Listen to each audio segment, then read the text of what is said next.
please hit that subscribe button. Hey everybody. Better suited to win the Stanley Cup this season. If you are new to the channel, Washington Capitals, the Boston Bruins. Locked on and he scored! And we're live. Hey everybody, so we're just a few days away from the NHL trade deadline coming up on Monday.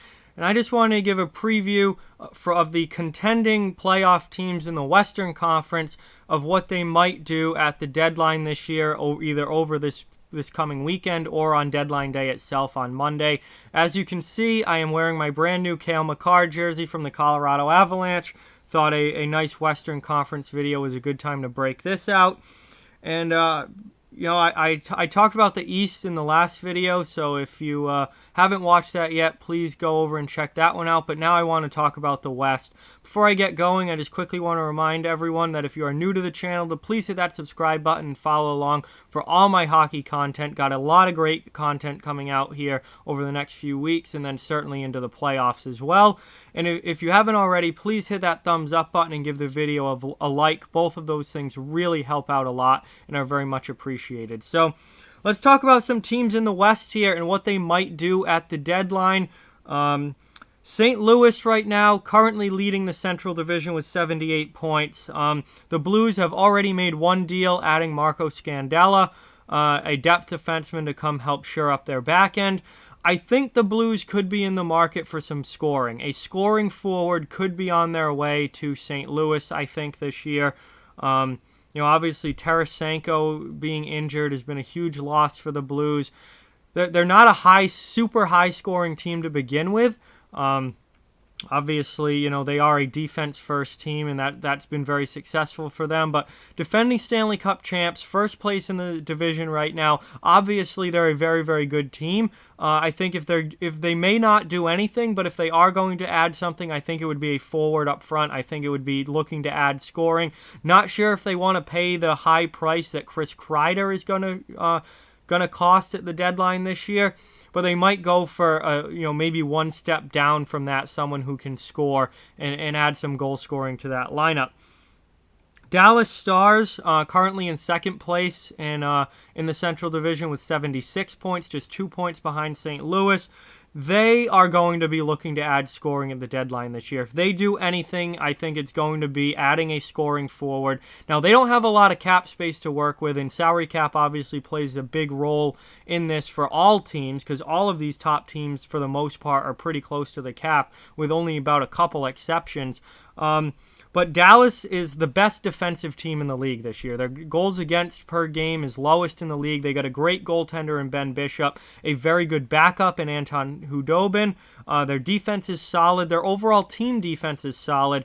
Dallas's problem is they don't score a lot of goals, and they're a team that certainly can win in the playoffs, winning 2-1 and 3-2 type games, but I would feel a lot better about Dallas making a deep run if they added a goal scorer to this lineup, somebody who can add points and put the puck in the net. We'll see what happens. Again, I don't think it's a guarantee that Dallas even makes a move at all.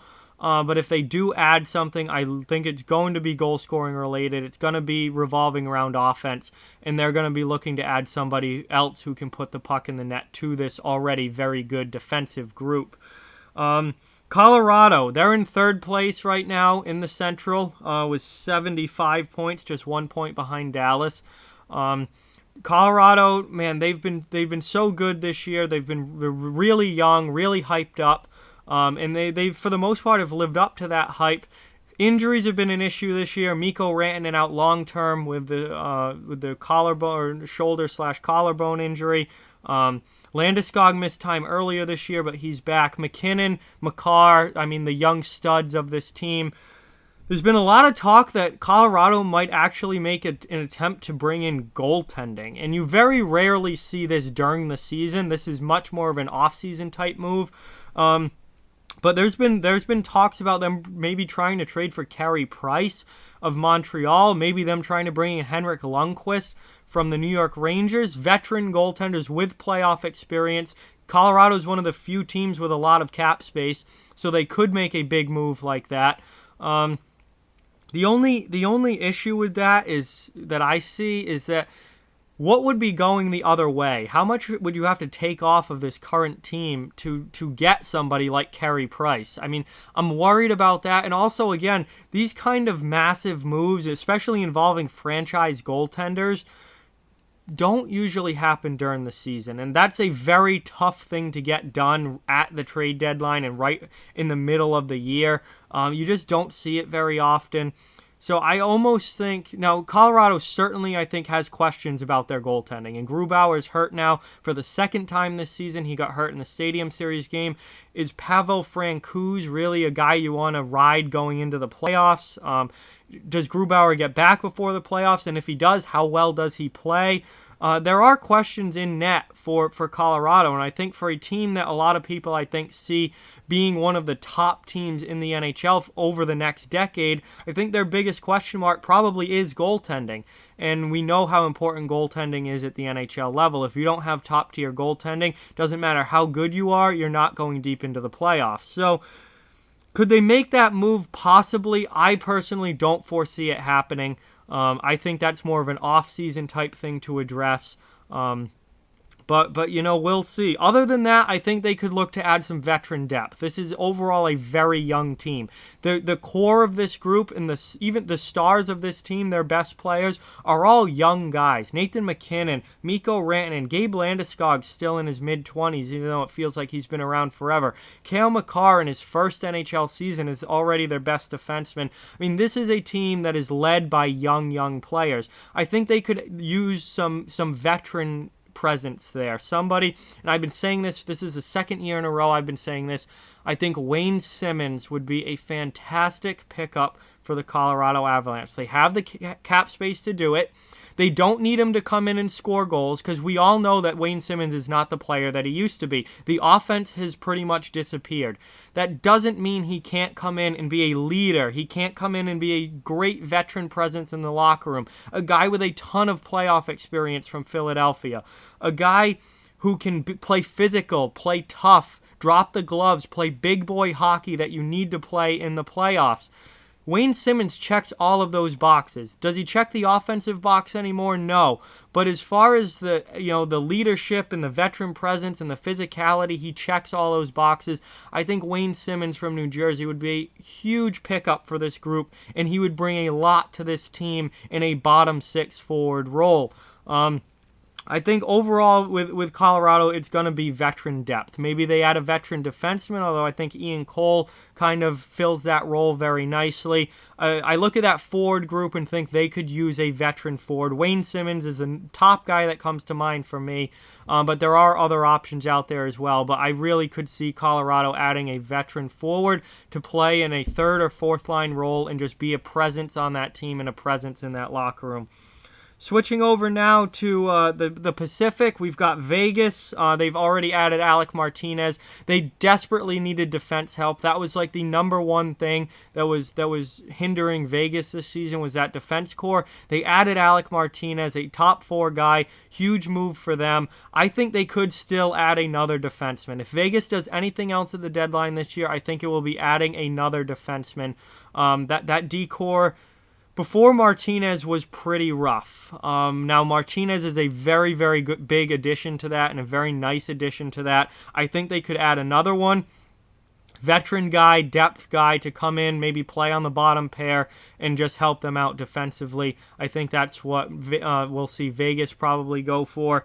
Edmonton needs help wherever they can get it. They are heavily reliant on Connor McDavid and Leon Draisaitl, their top two players, to score all these points and carry this team, basically. They've got a bunch of young defensemen in the lineup right now while Klefbom and Chris Russell are out. I think they could use another veteran defenseman in that core. I do think that we could see them add a depth veteran guy. I've been saying this for the last couple months now. Mike Green of the Detroit Red Wings. Been around the league a long time, not nearly the offensive player that he used to be, not nearly the player in general that he used to be, but if you need Mike Green to come in and play a bottom pair role, I think he can do that, and he's a veteran guy who's played playoff games and could possibly help out the Oilers on the back end. And up front, they just desperately need secondary scoring. That's that is the number one thing with Edmonton is secondary scoring. They are so heavily reliant on that duo of McDavid and Draisaitl. If they can get somebody on that third line or somebody to play wing on that second line who can score consistently and put pucks in the net, I think that would be a huge addition, whether it's Chris Kreider, whether it's a guy like J.G. Pageau to come in and play the third-line center role, whether it's somebody like Andreas Athanasiou who can play on that third line and bring a lot of speed and some scoring, some depth scoring to that lineup, whether it's somebody else who can fit that role. Edmonton, I really look forward to try and add some depth scoring at the deadline this year. I think that would greatly help out that team and greatly help out their chances of making a deep run into the playoffs this year. Vancouver's made their big splash. They went out, they got Tyler Toffoli, who is, I think, the number 2 guy on the market this season. Behind Chris Kreider, I think Toffoli was that next in line number 2. Vancouver went out and got Toffoli, so they've made their massive move. I don't see them making another big move.